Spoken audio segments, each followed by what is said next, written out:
Hey folks, Last Mountain Badger here. I could do it, but I don't feel like doing it. Mr. Hagerty, Gary Hagerty. I was at the coffee shop in town here. Thought I'd treat myself, enjoy the coffee crew again and rub some elbows with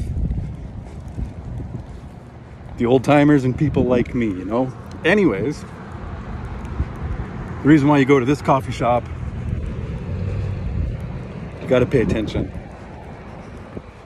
It's not for the coffee.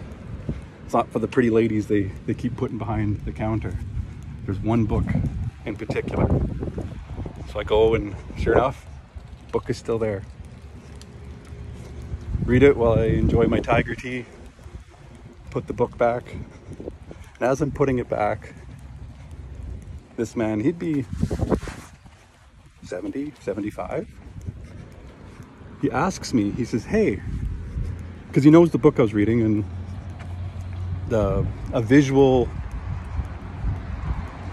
guide or a visual of world history. It's by the Smithsonian. And he asks, he says, hey, how does our, there's paintings and stuff on the wall. He says, how does our local art compared to your world history book? I say, So I'll have to give it some thought. I said, that is a thoughtful question, and I'll put some thought to it. Because of course what I was thinking at the time is the art in the Smithsonian, it's pictures of sculptures and all kinds of different, metalwork and so forth. The items on the wall are paintings, but also for different audience, right? Because the Smithsonian, often that art was, the stuff of kings and princes and empresses and the highest of the high, because it's the Smithsonian. What's on the wall here, it's common art. Really good, but it's art of the common for the common, right? Little stickers on there like $100, $200, you can buy these paintings. Really good, better than I can do, but it's not fair to compare them directly because their history is different, their intended use and all of that. It's different. It's not fair to say that, that's better or different. You have to have that perspective. Of course, that's what I was thinking about. I didn't want to give him that answer at the time. So I'm just going to digest this question of yours and give you a thoughtful reply. But I asked him, I said, if you don't mind, what was your profession? Taking a bit of a liberty in suggesting and assuming that this man is retired. And he says he was an architect. I say, wonderful. So then you tell me what the answer is. We had a chocolate. He says, no, I worked for a lot of architects. I said, okay, I'm waiting for it. I said, what was your profession, please? He says, I was a draftsman. And we connected. I said, my man. I give him the fist bump. He responds. He says, well, who are you? I said, yeah, like the same, only different. We exchange our stories a bit. And it was just wonderful. I got to hear about, he also has worked for different governments over his career.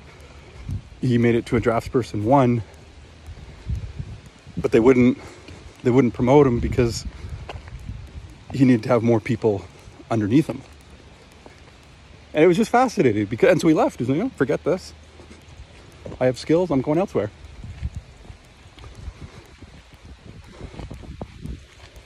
And it was such a special conversation, you know. It didn't last for very long, but it's something like that. It's worthy of being remembered. Gary Hagerty. He said he wanted to be a draftsman, you know, in high school. He said he took a correspondence course in drafting and an art class. When I asked him what his favorite part about the job was, he said the art. He said he enjoyed just improving and crafting and, you know, just getting better, right? But his answer, favorite part of my job, the art. That's Gary Hagerty. And then he asked me, you know, so kind of who are you, where you come from? I said, yeah, I live in town. I paired up with a local girl about 20 years ago, you know, dating, and we're married. And he said, oh, who'd you marry? I said, well, you're from Lumsden? You spent a lot of time here? Yeah. Not my whole life, but yes. I said, okay then. Let's see how I can answer you. I said, I married one of Walter Looning's granddaughters.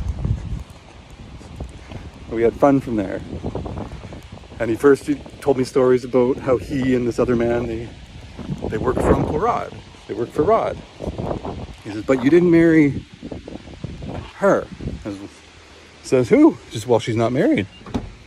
I said, how do you know? He said, she's a writer. These writers are special people. We're a different sort, you know? But how would you know? He's okay. He says, well, you live in Lumsden. She doesn't live in Lumsden. I said, so what? He's kind of like, okay, fair enough. And he's thinking about, he couldn't remember her name at first because we were talking about Auntie Lorna. I was, oh, right. Took a moment to remember. So, oh, yeah, you know, mention their last name because it's a different last name.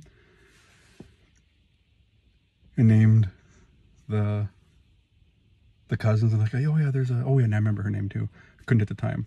It has but it's just like, no. He said, but, yeah, it's like, but to be fair, she said, yeah, I have met her. I know who you're talking about. Lorna does have a daughter too, in fact, but no, she's too young for me. No. He says, huh. He said, I need to carry on. He said, and just to clear things up, no, I didn't marry Holly. So the game continues, but I need to carry on. He says, huh, yeah, like I'll have to put some thought to it. So who was it? And it was neat because I'm in a small town and I've been answering these questions for about 20 years, right? Who you here with? And it's, oh, usually just give the short answer. Oh, okay. And you could tell people are making their connections and pulling their memories and they're judging and classing you, right? Based on who you know, who you're here with. Fair enough. But this time, I knew if I told him, okay, I'll tell you who I married if you tell me, like, what your opinion of these people are. You can't do that. So instead, I'm able to get some of that information this way. The first one they thought about was Rod. Well, he's the nicest, kindest, just most jovial, down to earth of all of them. He hasn't remembered Richard, but he didn't have any daughters. Richard's the next most just affable. And then Lorna would be the next most preferred to have a coffee or a conversation with. And it's interesting because he hasn't thought of my father-in-law yet. And that's telling me something that he could never say out loud. One person in the small town had told me many years ago that, hey, like, don't feel too bad about this separation stuff, you know, that particular group, just consider the source. It's going to be okay. Everybody has their own stories. And he was discreet. He didn't get involved and start slinging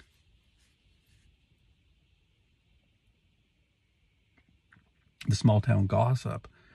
But he did give me just a hint that, hey,